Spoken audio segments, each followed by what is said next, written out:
ओम नमो भगवते वासुदेवाय। मार्गशीर्ष महात्म्य में 15वां अध्याय। भगवान कहने लगे कि हे ब्राह्मण, आपके प्रश्नों का उत्तर मैं क्रम से देता हूँ, आप सावधान होकर सुनिए। मार्गशीर्ष मास में भगवान कीर्ति नामक स्त्री के साथ वास करते हैं, इसलिए जैसा कि पहले बताया है कि केशव का पूजन कीर्ति के साथ करना चाहिए। ब्राह्मण को केशव और ब्राह्मणी की कीर्ति समझकर दोनों के वस्त्रभूषण धेनु आदि से पूजा करें। हे वत्स, इस प्रकार सपत्नी ब्राह्मण की पूजा करने से हम ही पूजित होते हैं, इसमें कोई संदेह नहीं है। इसलिए उनके पूजन से हम ही संतुष्ट होते हैं। मुझको प्रसन्न करने वाले अनेक प्रकार के दान आदि करें, गोदान करें, भूमि दान करें, विशेषकर स्वर्ण दान करें, वस्त्र दान, शय्या दान, अलंकार का दान, मुझको प्रसन्न करने वाला ग्रह दान करें।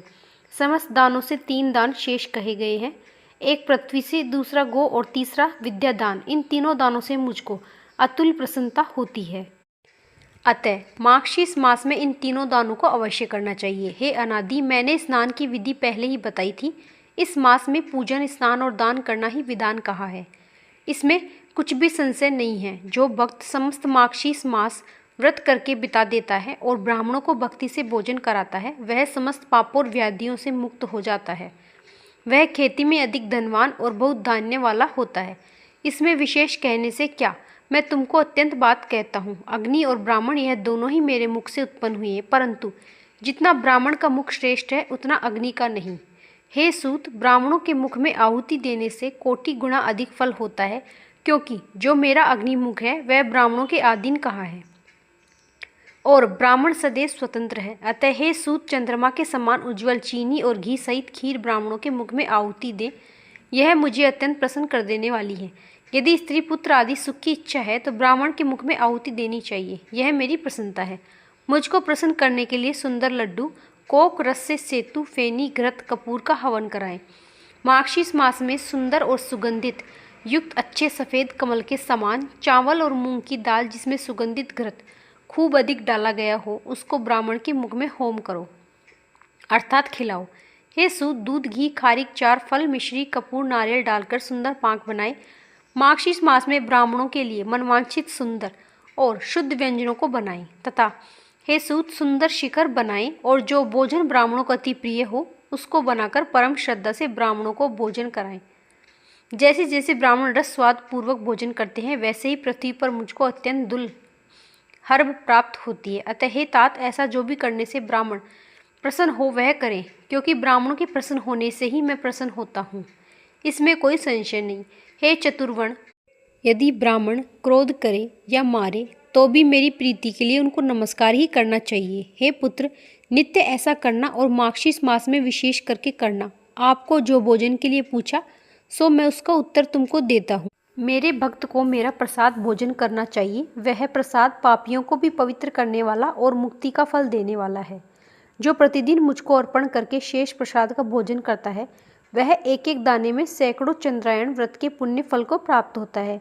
जो भोग लगाने से बच रहा हो, यानी जो अर्पण किया हो, भक्तों के लिए यह 2 ही प्रकार का भोजन है। तीसरा प्रकार का भोजन कोई और नहीं है।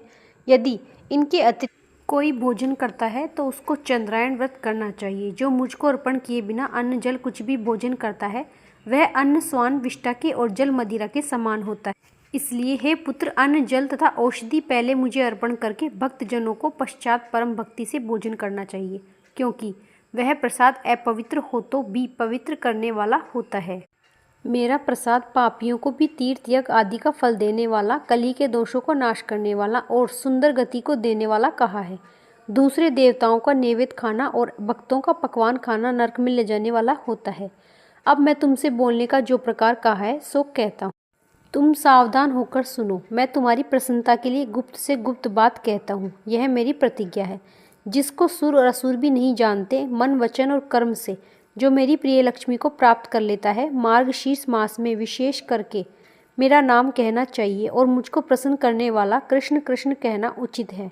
जो मनुष्य कृष्ण कृष्ण कृष्ण कहकर नित्य स्मरण करता है, मैं उसके जाल को भेद कर कमल के समान उद्धार करता हूँ और नरक से बचाता हूँ। हे वत्स, जो विनोद से, दय से, मूर्ता से, लोभ से और छल से भी मेरा भजन करता है, वह भी मेरा भक्त दुख का भागी नहीं होता।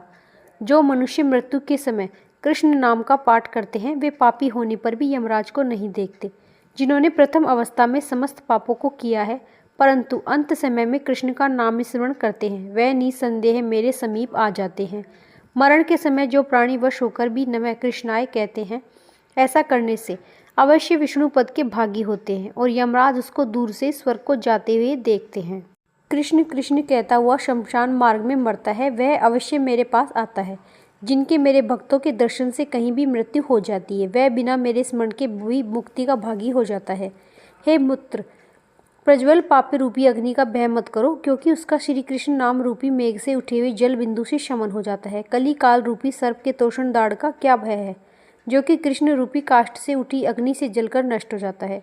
पाप रूपी अग्नि से दग्ध कर्म व्यापार से रहित मनुष्यों के लिए बिना श्री कृष्ण स्मरण के दूसरी ओर कोई औषधि नहीं है। जैसे प्रयाग में गंगा, शुक्ल तीर्थ में नम्रता, कुरुक्षेत्र में सरस्वती श्रेष्ठ है, वैसे ही श्री कृष्ण का कीर्तन श्रेष्ठ है। संसार रूपी समुद्र में निमग्न महापाप रूपी तरंग में गिरे हुए मनुष्य के बिना श्री कृष्ण स्मरण के दूसरी ओर कोई गति नहीं है। मृत्यु समय के उपस्थित होने पर भी जो मनुष्य श्री कृष्ण स्मरण की इच्छा नहीं करता, ऐसे पापी के लिए बिना श्री कृष्ण स्मरण के कोई दूसरा रास्ता मार्ग नहीं है। जिसके घर में नित्य ही श्री कृष्ण नाम का कीर्तन होता है, उसके घर में गया, काशी, कुरुक्षेत्र और पुष्कर सदा ही वास करते हैं। जिनकी जीवा निरंतर कृष्ण कृष्ण कहती है, उसी का जन्म सफल है। जिसके एक बार भी हरि के इस 2 अक्षर का उच्चारण किया, उसने भगवान के सामीप्य मोक्ष के गमन के लिए कमर कस ली। हरि के नाम में पापों का नाश करने की जितनी शक्ति है, उतने पाप पापी कर ही नहीं सकता। कृष्णा नाम के कीर्तन करने से मनुष्य का शरीर और मन दुखी नहीं होता, पाप नहीं लगता और विकल होता भी नहीं हो। जो मनुष्य इस कलयुग में श्री कृष्ण इस पथ्य वचन का त्याग नहीं करता, उस मनुष्य के मन में पाप रूपी रोग कलयुग में नहीं लगता। श्री कृष्ण का नाम उच्चारण से मनुष्य को जानकर यमराज उसके 100 जन्मों के अर्जित किए गए पापों को नाश करता है। जो पाप सैकड़ों चंद्रायण और 1000 पराग व्रत करने से नष्ट नहीं होते, वे पाप कृष्ण कृष्ण ऐसा कीर्तन करने से नष्ट हो जाते हैं। दूसरे करोड़ों नामों के उच्चारण करने से मुझको कभी इतनी प्रसन्नता नहीं होती जितनी श्री कृष्ण का नाम लेने से अधिकाधिक प्रीति होती है। करोड़ों सूर्य और चंद्र ग्रहण को जो फल कहा जाता है, वह फल कृष्ण कृष्ण करने से मिलता है। गुरु की स्त्री के साथ गमन, स्वर्ण आदि की चोरी जैसा महापातक रूपी धाम ताप से हिम के समान नष्ट हो जाते हैं। यदि अगम्य स्त्री के साथ गमन और स्वर्ण की चोरी जैसे महान पापों से युक्त होने पर भी अंत समय में एक बार भी श्री कृष्ण नाम का उच्चारण हो जाए, तो वह समस्त पापों से मुक्त हो जाता है। चाहे कोई अशुद्ध मन वाला हो या बिना किसी प्रायश्चित करने के अंत समय में कृष्ण नाम के कीर्तन से सब पापों से मुक्त हो जाता है। जो जीवा कली काल में कृष्ण नाम का उच्चारण नहीं करते, उनके गुणगान नहीं करते, ऐसे दुष्ट जीवा कटकर रसातल को चली जाए अथवा नष्ट हो जाए तो ही अच्छा है। हे पुत्र, कलयुग में जो जीवा श्री कृष्ण के गुणों का कीर्तन करती है, वह अपने या दूसरे के मुख की हो या यत्न पूर्वक वंदना करने के योग्य है।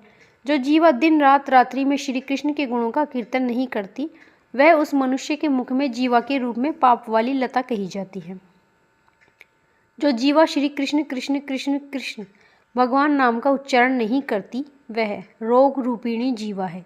ऐसी जीवा गिरकर 100 टुकड़े हो जाए। जो मनुष्य प्रातःकाल उठकर श्री कृष्ण के नाम के महात्म्य को पढ़ता है, उसके लिए मैं कल्याण को देने वाला होता हूँ, इसमें कोई संशय नहीं। जो मनुष्य तीनों संध्याओं में अर्थात प्रातःकाल, मध्याह्न, सायकाल श्री कृष्ण के नाम के महात्म्य को पढ़ता है, वह अपनी समस्त कामना को प्राप्त करते हैं, मरने पर परम गति को प्राप्त होते हैं।